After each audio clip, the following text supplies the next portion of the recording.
Hello, hello, I'm LeatherMushroom, your hostess with the mostest, and welcome in. Today's video is a little bit different.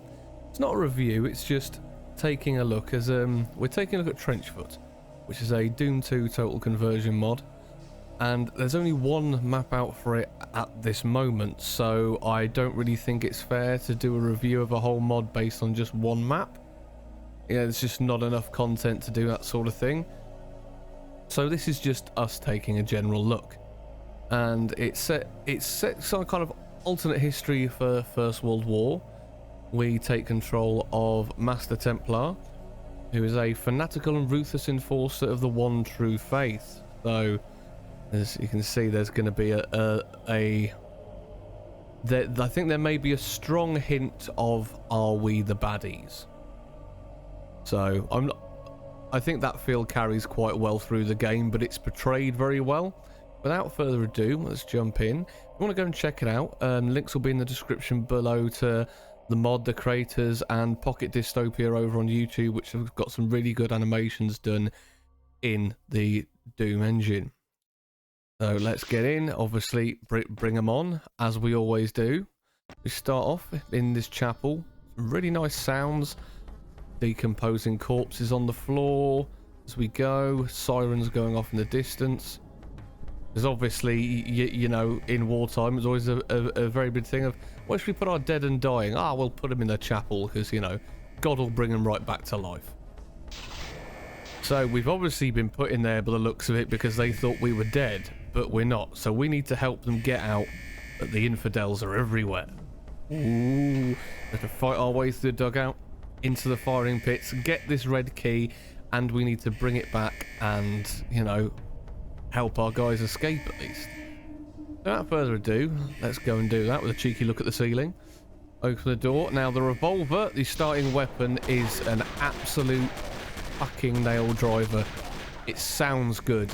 It feels good that it's really quite good at range. Very accurate, which I really do like.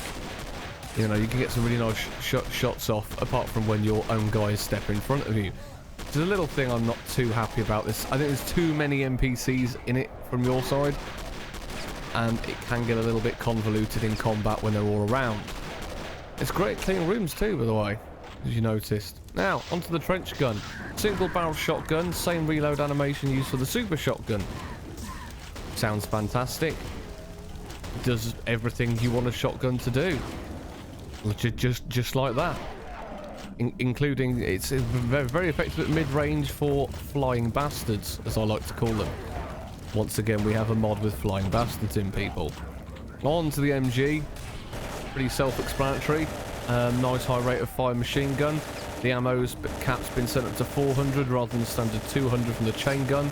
Trying to compensate the firing speed, which looks great. That animation there for the belt feeding in, I really like it. It just adds a nice little immersive touch. And it really fits in with the sound design as well. It cuts through, but it doesn't cut through too much, which I really like that sort of stuff. You know, little bits of sound design make me tick. You know, so going through the first bit, going through the dugout, we come up against the Janissaries, who are screaming assholes. Really high-pitched screaming assholes, in fact. And I like the design in here. You've got very sort of like wartime-esque, you know, your propaganda on the walls. You know, you've got obviously black and white pixelated pictures of female posters, which is just what you want. Now these guys, they have a tendency to jump out at you. You're not expecting them. Can terrify you slightly, like it did here with me. As you can see by my reaction speed. But yeah, got some nice little storage rooms, plenty of cover. You do need to use cover in this.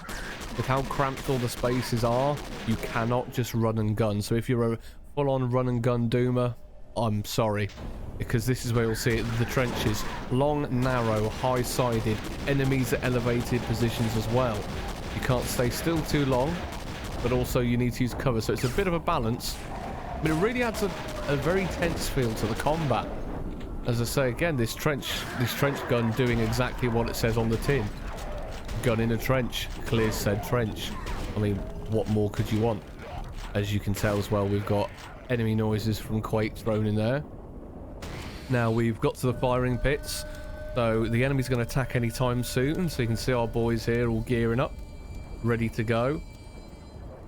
Now, I say I did find they got in the way a bit for me with how mobile you need to be in parts of combat, but this is a great. They throw the enemy at you, literally in hordes, and you need to use cover. You need to move around the trenches. And it's so compact, and it felt so claustrophobic and so full on. I died quite a few times in this bit because it was just so much going on. You can see we've got the aerial wankers coming in. The sound design on them great. They're very much like the weird insect babies that were in Doom 3 in the expansion. Once we've plowed through enough of these, and oh boy, do we have to plow through enough of them. It's about time we return to base. Now you get a lot of them here. You get a lot, as you can see. You know, you just have to keep going and going and going. And this is where I you know, fell. Not really a surprise, is it? But anyway, returning to base. Lovely bit here again with the elevation, but still being closed in. The verticality of enemy placements been used really well. More screaming bastards. And if you listen, wait for it, you hear heavy footsteps. Those big guys with the red beams, you can hear them. They sound like a mech when they're walking. You know, which with the sound design, which I'm not really going to sound on too much because it's all around. It's every part of it. You can't escape it. It suffocates you at times, but in a good way. So we're back where we need to be, helping our friends, but our friends are nowhere to be found. Mostly because they're all dead. They've been absolutely hog slaughtered.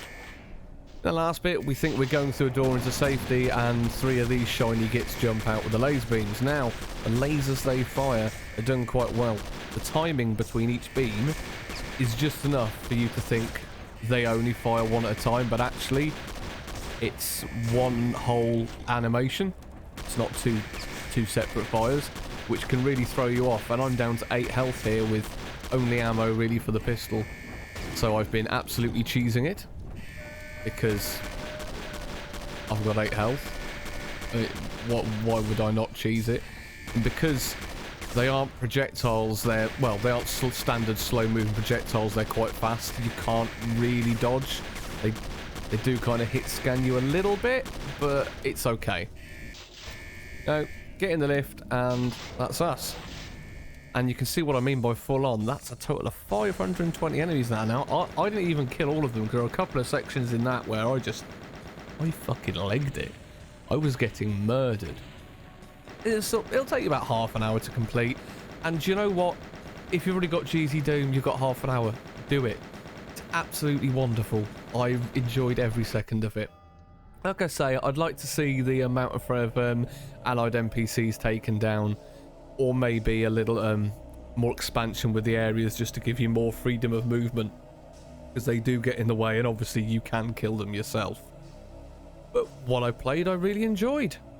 Be really interested to see what they do with the art direction for the rest of the weapons and for future maps. Be great to see some kind of like ruined trenches and no man's land sort of areas, you know, like roads and tracks littered with, like, you know, destroyed carts and stuff like that, and massive impact craters. I really like to see how they bring into that. So yeah, that's my thoughts. For what it's worth, I've been LeatherMushroom, your hostess with the mostest, and please consider liking and subscribing, because it helps me out, and then you can find out when we're bringing stuff out all the time. Like I say, links will be in the description below. Stream every week on Twitch, and videos get uploaded every Wednesday to YouTube. So thank you and good day.